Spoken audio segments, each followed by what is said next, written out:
As a NICU nurse, here is what I would do if it was time for my baby to have their car seat trial done in the NICU.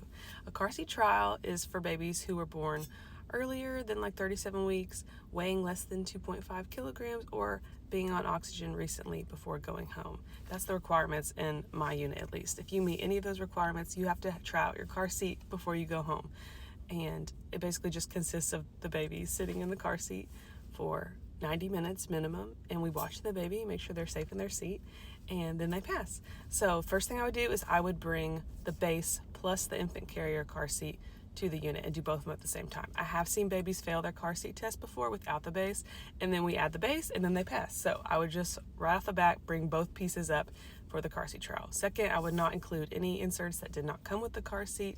Even if it was used last by a sibling and I had lost the infant insert, I would still not purchase anything from like Etsy, Walmart, anything that's not actually made by Graco, Chico, Kiko, whatever it's called, Uppa, Nuna, Penta, Santa Maria, whatever.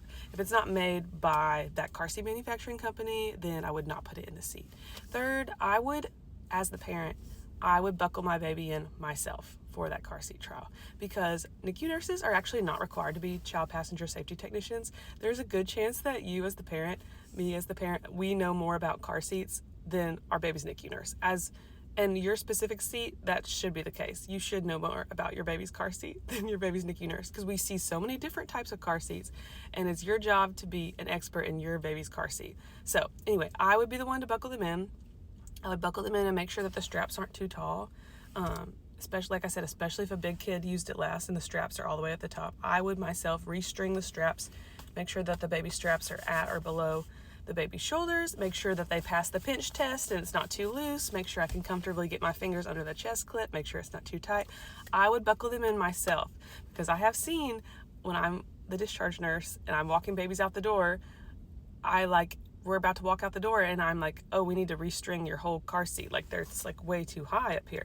And they're like, oh, well, my baby passed the car seat test. And I'm like, yeah, but that's just not how they're supposed to be in the vehicle. The straps are supposed to. So anyway, as the parent, you're allowed to, you can say, hey, can I buckle her in just to practice one extra time before the big day of going home? Can I practice buckling her in?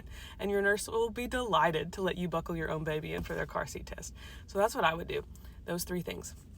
Bring up the base and the carrier, don't put anything extra in the seat, and I would buckle them in myself. And then start the clock in there, give them their passy, play some tunes, tuck them in with a blanket around them after you buckled them in. And yeah, happy car seat testing. If you're doing this, that means you're almost home. You're so close.